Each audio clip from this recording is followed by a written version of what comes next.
Oh, right. Welcome to the Digital Revolution live chat. I'm your host, Jim Kunkel. First, I'd like to say I greatly appreciate everyone joining in on this live chat session. After this session, you should have a better understanding that starting an online training business might not be as overwhelming as you might have felt it would be. You can build an online training business that helps you use your professional education, share your expertise, and enable you to share your subject matter knowledge with students and other professionals looking to grow their knowledge and understanding. Before I set up the topic for today's live chat, I'd like to cover how you can participate in this live chat. It's real easy. All you have to do is raise your hand by using the icon in the chat menu. Also, please feel free to hit any emoji reactions to let me know how you're feeling about this live chat. I am recording the session audio for rebroadcasting and to have an archive recording. This session topic is Start an Online Training Service. Okay, let's get this live chat started. What is an online training service? An online training service or online course business is a structured progression through course material or a topic. Each course builds on prior concepts, getting your participants closer and closer to mastering your topic. And it has a clear beginning, middle, and importantly, an end. People build online courses into their online training businesses for all kinds of reasons. Some people are looking to share their expertise or experience. Others want to launch a new revenue stream or repackage content they've already produced. No matter the reason, the best online training businesses have one thing in common. They combine courses with a robust, thriving community. Why? Because when you combine courses with a community, you give your people the ability to connect with each other, work together on your lessons, and master a shared topic of interest together. You create a high value experience for your connections, your followers, and your members. One they're more likely to keep coming back to. And that's a great opportunity for you as an entrepreneur providing online training. Let's dive into 5 key steps. Now, these are according to thinkafink.com. Needed to build a successful online course business, excuse me. Understanding that by itself, an online course does not make it a business. Without an online course to sell, you can't exactly build an online course business. But creating your online course is just one part of building your business. Your online course is your product, it's not your entire business. The first step is to decide what to teach. In building an online course business, you want to decide what you will teach. What topic do you want to become known for? What topic are you an expert enough to teach others? To be an expert at something, you just have to know more about your topic than the person you're teaching. That's it. To that person, you're an expert. Please don't overthink it. Choose your course topic. Between the combination of your life experience and your professional experience, there are likely several topics that you know enough about to create a course online. Now, on a piece of paper, you have to visualize this, and this does come from thinkaffic.com.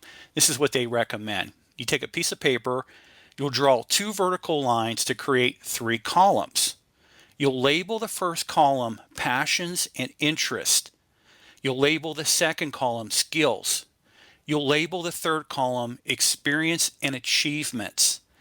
Next, start adding as many things that you can think to each column. And you want to aim for at least 10 per column.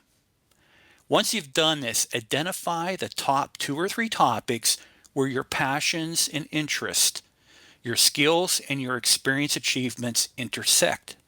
For example, if you like business development as a passion and interest, you're great at setting up long-term financial deals. That would be your skill. And you've closed several key business contracts. That's your experience and achievement.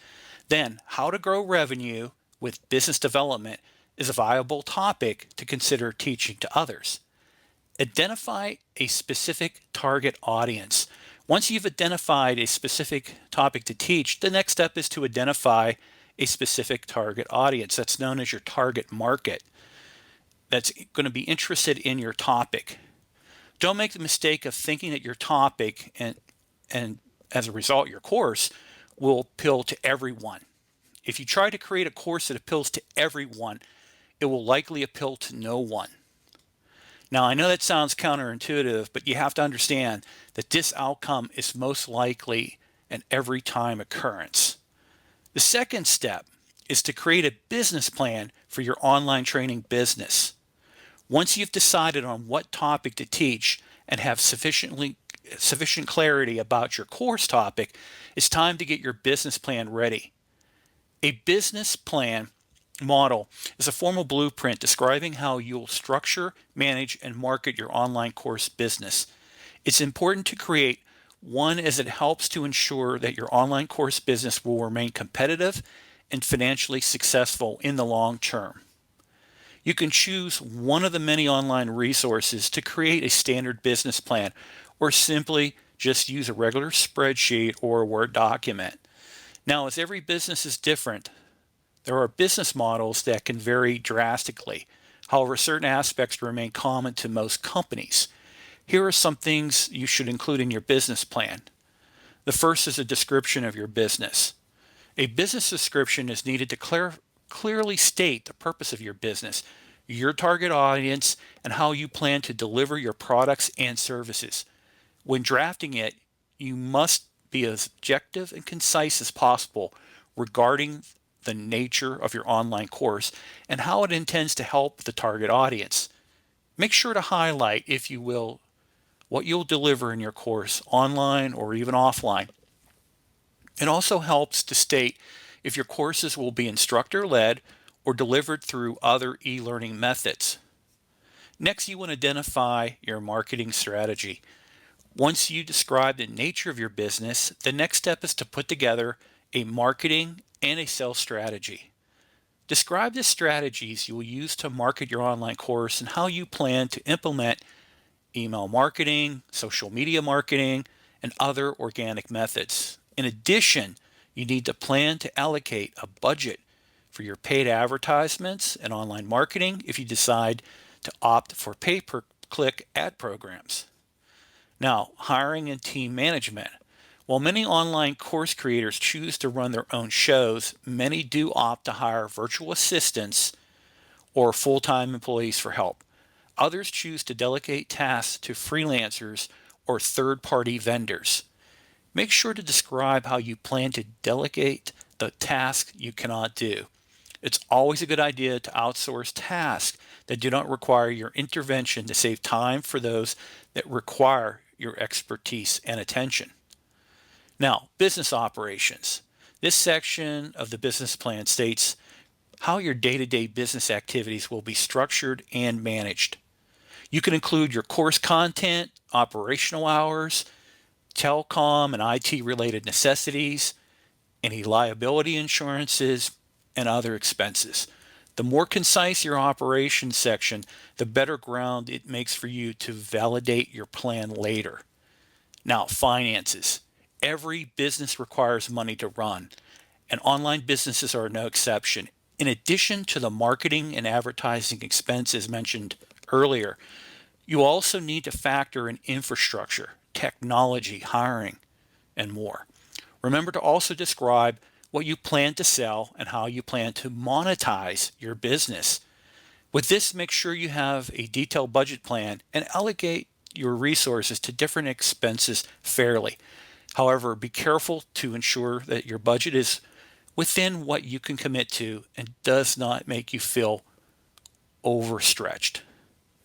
Now, you also want to keep in mind that in addition, your online business course may also add other income streams such as selling ebooks, offering paid talks, and other type of content. Two financial calculations you should consider initially are gross profit margin. This is the number of courses you sell minus the cost of running your online course, and it could be represented as a percentage. Now, the third step is to validate market demand. Once you've identified a specific topic to teach and have your basic business plan, your blueprint in place, the next step is to validate the demand for that topic. As a course creator, it's really bad to spend several weeks or even months or years creating an online course about a topic and you find out there is no demand for it.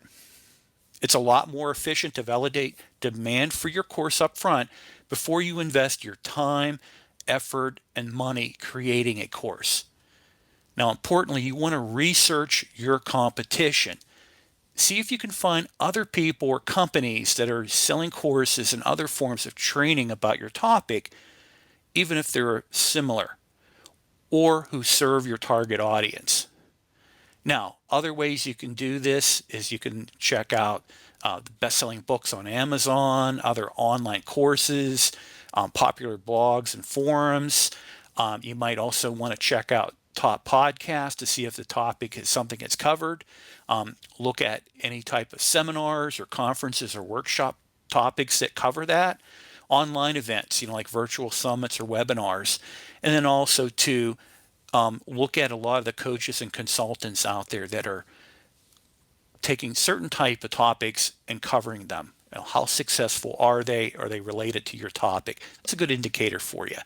If you can't find anyone that is profitably teaching your topics to others, that can be a red flag that there's not enough market demand for your topic to justify creating an online course or, importantly, building it as a business. Now, competition is usually a proof of market demand. So what if there's no competition? On the rare occasion you can't find any competing products or services about your topic, that could mean one of two things. The first is that there is no demand, but no one is serving that market yet. Now, that's very rare. Or number two, there is no demand and you should totally pick a different topic. Either way, there are still two more steps you should take before you pull the trigger and just decide to create or not to create your course. A great way to gauge demand for your topic is to use Google's Keyword Planner to see how many people are searching for your topic per month. The higher the search volume, the higher the demand. Now, ask your target audience what they want to learn. If you have access to your target audience, whether online or offline, the best way to find out what they want to learn and would be willing to pay to learn is to ask them directly. Here are a few ways you can ask your audience what they want to learn. First, ask your list of email subscribers. Second, ask your fans or followers on social media. And third, ask your past and or existing clients. With each of these options, you can send people a link to a survey, ask them open-ended questions directly, or ask them for a quick call with you. Another way is direct outreach. This is old-fashioned cold calling to your target audience by phone, email, or social media. Do this in a polite, non-spammy way, of course. Next, you want to see how many people are searching for your course ideas on Google. Engaging in keyword research is a great way to identify a course topic that can possibly sell like hotcakes without directly asking your audience. Keyword research essentially helps you to understand what people are looking for online by keying in terms on Google or other search engines. Irrespective of the tool you choose to use, here are a few basic frameworks to engage in keyword research. First, identify your search term, which would be an umbrella term for your course topic. Type in the course name and then also your search term. Get specific and find a niche area that has not been covered by other course creators, but has a high search volume. Check this out. Use Google to identify search volume. Now, continue to search and eliminate topics that are not feasible or interesting. Step 4, create a compelling and unique brand. Once you've decided on a specific topic to teach, it's time to start building your brand. Don't jump straight into getting your logo, your website, business cards designed. Those do play a role in representing your brand, but they're not your starting point. The starting point to creating a compelling and unique brand is making a conscious decision about how you want to be positioned in your industry. Branding is about positioning. Your brand should position you as the go-to expert on your topic, unless you're positioned as an expert and a trusted authority on your topic. It would be hard to convince someone to buy a course or any product or service from you. Even though we're told not to, we do judge a book by its cover. Think of your brand as a book cover for your business. Be strategic with your positioning. The biggest mistake that people and organizations make with their branding is trying to appeal to everyone. Don't do that. Be strategic with your positioning. Build a brand that appeals to your specific target audience. Don't try to appeal to everyone, because everyone is not your ideal customer or client. Here are some questions to consider as you create your brand. How do you want to be positioned and perceived in your marketplace? What do you want people to think of when they think of you? Who do you want to attract? Who do you not want to attract? What do you stand for? And what do you stand against? Why do you do what you do? When your target audience is searching for information about your topic, you should want them to find you immediately and feel like they've come to the right place. They should feel like they found the exact person or company that can help them overcome a specific problem or achieve a specific outcome. Identify your unique value proposition. An exercise that I recommend for all course creators to complete is creating a unique value proposition. Now, your unique value proposition is what will help you differentiate yourself from your competition. Now, to create a unique value proposition, here are some questions you want to answer. Who do you want to help? What do you help them do? And why is that beneficial for them? Once you have answers to these questions, tie them together into a single sentence. Step 5, you want to build your audience. Once you've decided how you want to be positioned in the market, it's time to start building your audience. Your audience is a sum total of all the people that you have that have the ability to communicate with through various distribution channels. That could be through online blog, through social media, if you have a website with an email list, also to your personal network. Why is it important to build an audience? Without an audience that knows, likes, and trusts you, it will be very difficult to sell your course, for the simple reason that you don't have anyone to sell it to. So the sooner you start building your audience, that's the best thing to do. How to define your target audience. It helps if you follow a systematic framework to define your target audience. Some useful steps to that end include: ask your current customers, get details on demographics like age, gender, location, understand their needs and pain points, analyze the solution they're hoping for, and create a customer avatar. Size is important, but it's not the most important. The size of your audience is important, but not as important as you might think. The obvious benefit of having a large audience is the ability to reach more people. If you have 10,000 connections on LinkedIn, for example, your post will probably be seen by more than you had 1,000 fans, all things being equal. But the size of your audience is not as important as the relationship you build with your audience.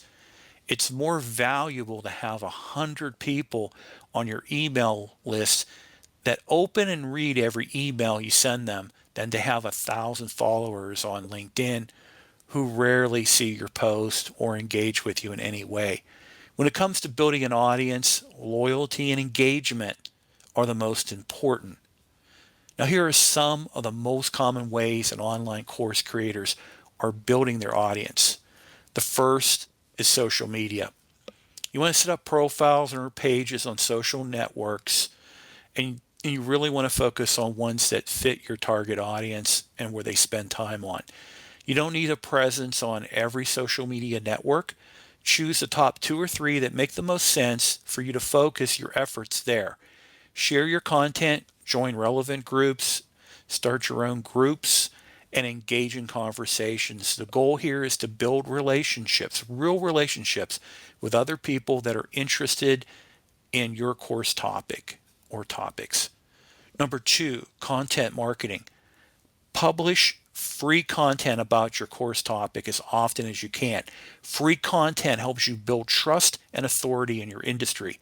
Common types of content that you can create are articles, videos, podcasts, webinars, live streams, images, infographics. Really, all of these can help increase traffic to not only your website, but also adds exposure for your business. The more content you publish on your website and other platforms, like LinkedIn or YouTube or some of the other major platforms, the more likely your target audience will find you as they're searching for information about your topic. Number 3, publicity and PR. One of the quickest way to build your audience is to get in front of existing audiences. Writing articles for popular publications in your industry, getting interviewed on podcasts, getting featured in any type of print or trade magazines, publications are also a great way to increase your exposure and build authority in your industry. Number 4, networking and joint ventures. Building relationships with other experts and influencers in your industry. It doesn't happen overnight, but building mutually beneficial relationship with others can lead to a number of opportunities, including guest blogging, interviews, joint ventures, partnerships, and customer referrals. Number 5, public speaking. Reach out to event hosts and organizers of conferences and seminars that really focus on your target audience where they attend. Offer to give presentations on your topic, and some events will let you sell your course directly to their audience in exchange for a percentage of your sales. A major advantage of public speaking is that you have the undivided attention of everyone in the room during your presentation, and that could be very hard to get online. Now, email marketing is still very strong. When it comes to email marketing, your online course, or really any product or service online, email marketing is hands down still one of the most effective ways to generate sales. An email list of people that have expressed interest in your course topic and have given you permission to communicate with them will likely be your most valuable asset as an online course creator. Start building your email list as soon as possible. Stay in touch with your subscribers by sending them helpful emails and links to your content on a regular basis. This is a great way to earn their trust before you ask them to buy from you. Now, if you notice, I haven't talked about creating an online course. That topic would completely fill a whole new live chat session. Now, does anyone have any comments, experiences, insights, or questions that we need to add to this chat session related to online training? You can just raise your hand and I can open up your mic, and hopefully LinkedIn will allow me to bring you up to the stage. Here we go. Garen, let me see if I can get you up here, sir. All right, your mic's open. Yeah, I got this thing open. Yo, James, thank you so much for what you're doing, man. I'm just on my way to a networking event, but I just want to show some love. I appreciate what you're doing with spreading awareness for content creation, how to monetize being a content creator. I genuinely think you do a phenomenal job just as far as being a live streamer and presenting yourself in a professional manner. So I appreciate what you're doing, man. So that's all I came in to say. And, just keep doing what you're doing, man. I appreciate that, Garen. I have learned a lot from you, and I appreciate all that you do. And I am a true fan of all that you do online and also on the platform. So thank you. Most definitely, OG. Let's win together. And thank you all. I appreciate you all. Have a good night. Great. Thank you, sir. All right. Now, let me talk about how you can support content like I covered in this session. I've set up an affiliate program with coffeebrandcoffee.com. You can save 5% off any orders of quality premium coffee, tea, and more by using a coupon code CODINGSTALK, That's Coatings Talk, when you're finalizing your order. So please help offset the cost of creating, producing content like this by visiting coffeebrandcoffee.com and use coupon code Coatings Talk during your order checkout. Now, the next live chat session is going to be on new digital technologies. And the next session will start the new combination of live chat recording to produce an audio podcast. So I hope that you'll participate and join in on the conversation around new digital technologies. This session will be on Tuesday, September 5th, starting at 7 p.m. Eastern Daylight Time. Okay, have a great evening, day or morning, no matter where you're listening from. Thank you.